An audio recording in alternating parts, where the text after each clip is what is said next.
Então, assim, não vender um bom papel que paga bons dividendos apenas porque subiu muito.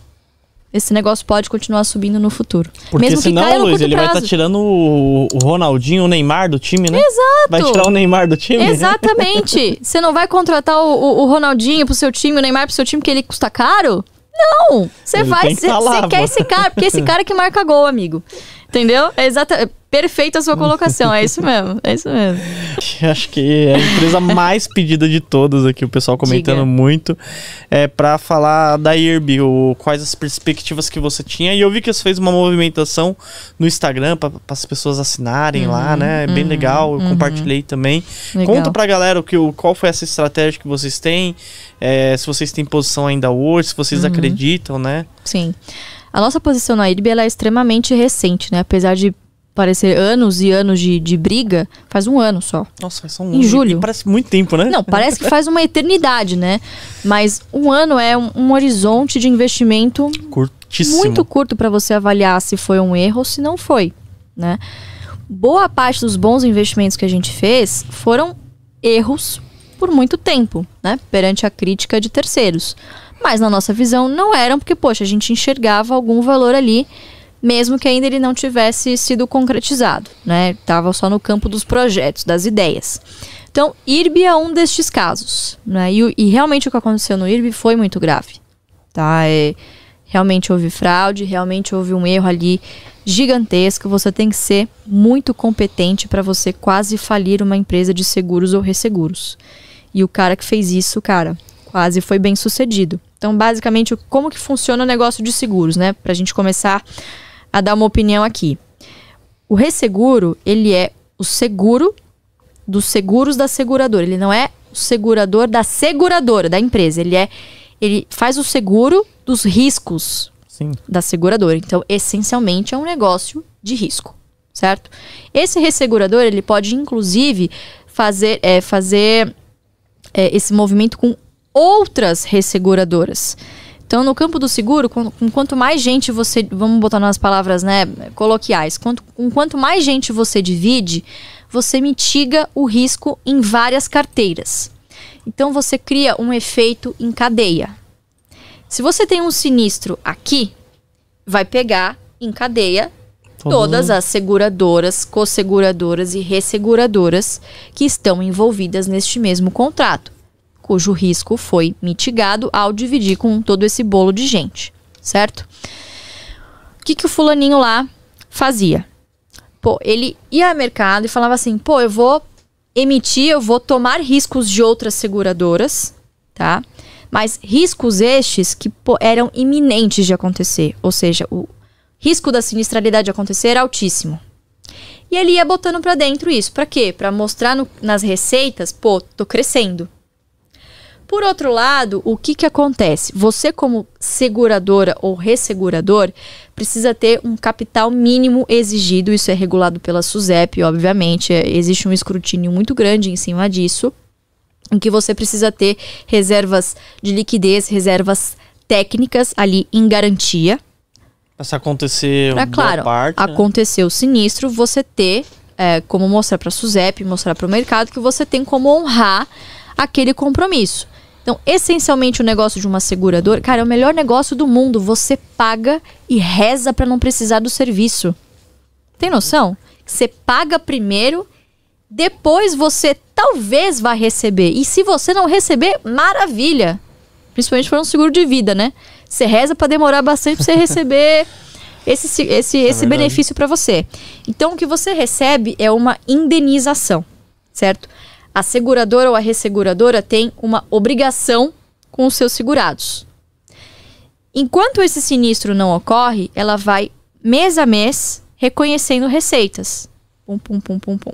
Quando chega lá no final, o que ela tem que fazer no começo? Ela tem que fazer uma reserva para isso. Então, ela vai medir através da lei dos grandes números, né? Então, probabilidade de haver o sinistro e de quanto eu vou precisar ter ali para cobrir minimamente esse risco. E ela guarda isso nas reservas. Isso tem que ter em balanço, certo? Então, quanto mais prêmios você emite, quanto mais seguros você coloca na sua carteira... Você tem que ter mais em garantia. Mais em garantia. Mesma coisa acontece na bolsa, por exemplo, se você for se alavancar. Você precisa ter uma garantia ali que a bolsa vai pegar caso você não honre com o seu compromisso. A mesma coisa. É assim que funciona uma seguradora, beleza? O que o fulano fazia? Para mostrar crescimento, ele colocava para dentro qualquer tipo de risco. Então, riscos altos. Mostrava o crescimento na receita. Por outro lado, ele ia vendendo terrenos, ia vendendo bons ativos para mostrar um lucro não recorrente. E ele reduziu essas reservas. Então, literalmente, ele expôs o balanço do IRB a um risco gigantesco, porque uma hora ou outra ia estourar.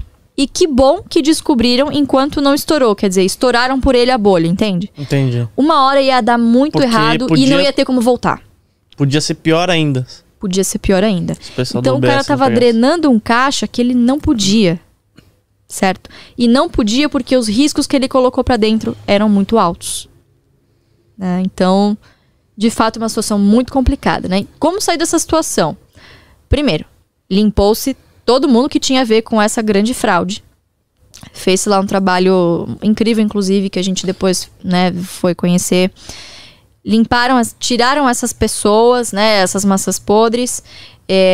Estão fazendo um trabalho de saneamento lá dentro, então o que pingava agora parou de pingar. Os riscos que estão sendo colocados para dentro são bons riscos de serem tomados, bem precificados. Não existe seguro ruim, existe seguro mal precificado. Pô, se eu sei que um risco é muito grande de acontecer, eu vou cobrar muito caro para que isso compense o risco para mim.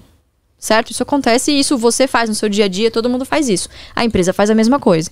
Então, hoje esse trabalho mais conservador que uma resseguradora exige está sendo feito. A administração que está lá está fazendo um bom trabalho, mas é pouco tempo para você sanear um problema que vem vindo de sabe-se lá quanto tempo. Né? Então, do lado do investidor é complicado porque a gente não consegue ter uma visão de quando esses efeitos passados vão ser completamente retirados do balanço. Né? Que tem um efeito de cauda que a gente chama nesses contratos que sujam os próximos balanços e impedem a empresa de crescer, de colocar novo risco, de emitir novos prêmios. Porque você precisa da garantia, mas o cara limpou a garantia, você entende? Então você precisa capitalizar a empresa, que foi o que eles fizeram lá atrás. E agora estão fazendo esse trabalho todo de saneamento. Tá? Então assim, não é um trabalho trivial, é um trabalho que vai exigir tempo, muita paciência. Essa pressão que vem de fora ela é muito bem-vinda, claro, porque coloca os holofotes na empresa para que a situação que ocorria lá atrás não ocorra novamente. Mas, por outro lado, ela é prejudicial porque as pessoas querem um resultado para amanhã que não vai vir. Não é assim da noite para o dia que vai se corrigir esse problema, tá? Então, existe um problema, ele está sendo saneado. Na nossa visão, vai ainda pelo menos Claro, tudo isso é um chute, tá, pessoal? Porque as nossas informações são as mesmas que vocês têm de balanço, tá? Então, pelas nossas estimativas, o que a gente também conversou, né, com as pessoas, enfim, que entendem de ciências atuariais, poxa, pode ser que esse ano ainda a empresa fique lutando contra as cagadas do passado. E aí ela tenha, se limpando, ela consiga emergir, tá? A gente acredita muito nisso porque, de novo, é muito difícil, você tem que ser muito competente para você falir um negócio desse. É uma resseguradora que tem muitas vantagens competitivas aqui dentro do nosso país. Ela conhece, só que ela sabe como fazer risco aqui. Entende? E foi se meter no exterior. Boa parte desses contratos que estão hoje podres dentro do balanço, né? Tudo do exterior? Tudo do exterior. Chile, Peru, são todos contratos relacionados à Previdência que, obviamente estouraram com Covid também. Seguro de vida, enfim, tem algumas coisas patrimoniais, aviação. Entendi que pode demorar um pouco, mas vocês acreditam que é um bom negócio e que daqui a alguns anos vai ser mais um case, vai ser mais um case, né? Espero que sim, né? Espero que sim. A essência do negócio é excelente, mas está passando por um péssimo momento, né? Agora nessa conjuntura. É um negócio de turnaround, mas que, por essência, no futuro, saneado, redondinho, pode pagar bons dividendos. Então, se encaixa em praticamente todos os critérios que a gente estabelece no momento que a gente vai investir. Né? A única coisa que a gente tem agora, claro, também é uma luta nossa com CVM, enfim, é a especulação predatória que tem em cima do papel. Eu particularmente, eu tenho uma posição um pouco mais, menos arrojada daqui do meu pai. Meu pai acha que não tem que ter aluguel coisa nenhuma. Pô, eu acho que o aluguel, ele é bem-vindo, né, em um patamar saudável, mas nessa empresa não tá saudável, cara. 15% do free float alugado. Nossa, 15%? É muita coisa. Entendeu? Numa empresa que não tem controlador definido, é uma corporation. Você tem lá 2 grandes, Itaú e Bradesco, que juntos tem, sei lá, acho que 18%. E o resto é free float. Então, é muita ação no free float, é muita ação disponível sendo alugada. E, pô, é um short óbvio que a gente fala. Que vai ficar lá pra sempre. Então, um fundo que precisa entrar numa posição long, ele vai em IRB para fazer o short. Porque é óbvio, tem oferta de aluguel, pô, o cara maceta a ação. Então, não necessariamente o preço está baixo pela qualidade da empresa, mas por efeitos especulativos que, poxa, ocorrem. Também tem que ser analisados no momento que você vai montar uma posição. Então, não é uma empresa simples de se analisar. É muito difícil de se analisar, tem termos muito técnicos, inclusive que são parecidos, mas não tão parecidos quanto o de seguro. É um negócio muito específico. Mas que tem muito potencial. Então a gente viu ali uma boa simetria, uma boa oportunidade de entrar. Também não entramos tudo de uma vez. Essa posição Vocês estão fazendo posição ainda, né? Pô, foi construída ao longo de todo esse tempo, entende? Está sendo construída ainda. Então não é Vocês continuam comprando ainda um pouquinho ali? A última vez que meu pai comprou foi um lote grande até, inclusive, 1,5 milhão de ações, nem lembro quando foi, mas foi esse ano. Mas, ultimamente a gente não tem comprado, a gente tem olhado para outras coisas. Sim. E também não é toda vez, todo mês, todo dia que a gente compra. Vai olhando para uma coisa, vai olhando para outra, tem que fazer também a gestão do caixa lá da carteira dele. Mas é um negócio que ainda está na nossa carteira e que a gente não vai desistir tão fácil. Então a gente tentou atuar numa forma de uma administração mais ativa, pleiteando uma vaga no Conselho Fiscal, porque o Conselho de Administração é só na Assembleia do ano que vem, né? A gente não queria entrar com o pé na porta nem nada. Então, tentamos entrar pelo Conselho Fiscal, não conseguimos justamente porque 18% dos votos estão na mão de Itaú e Bradesco. Nossa, 18%. Exatamente. Mas nós conseguimos 100 milhões de votos.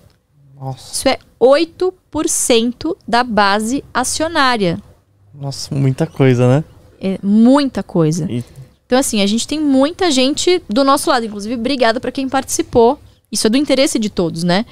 Você tem lá o direito de exercício ao seu voto e a maioria das pessoas não faz. Claro, é burocrático pra caramba. A gente quer usar, inclusive, esse case, esse PPP que a gente fez, que é uma procuração pública, que é disponibilizar advogados para você votar. Sim, não, do jeito que você quiser, sem a gente interferir. Claro que tem uma recomendação. Olha, pessoal, a gente vai votar assim. Gostaríamos que vocês votassem assim. Mas temos representantes lá, advogados, caso vocês queiram votar não ou abster-se. É do livre-arbítrio de vocês. Então é isso que a gente fez, chama PPP.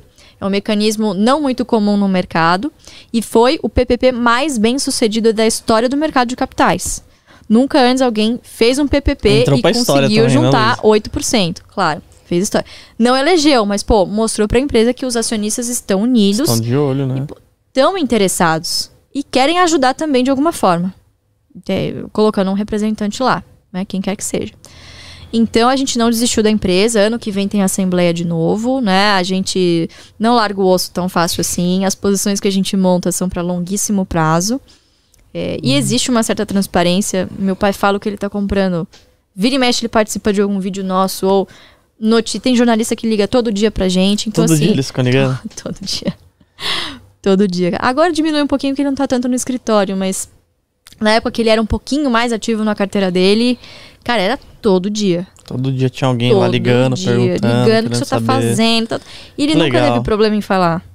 Isso é muito legal também da parte dele, né? Muita generosidade também. Nossa, com certeza, meu. Porque não é qualquer pessoa que quer ficar dividindo informação, o que tá fazendo, né? Fala, pessoal. Milhares de pessoas já escolheram a GF+, para ser o seu principal aliado na Bolsa de Valores. E agora chegou a sua vez de acelerar os seus resultados rumo à independência financeira, claro, com dividendos. Então, clica no primeiro link da descrição e garanta já o seu acesso. A gente está te esperando desse lado.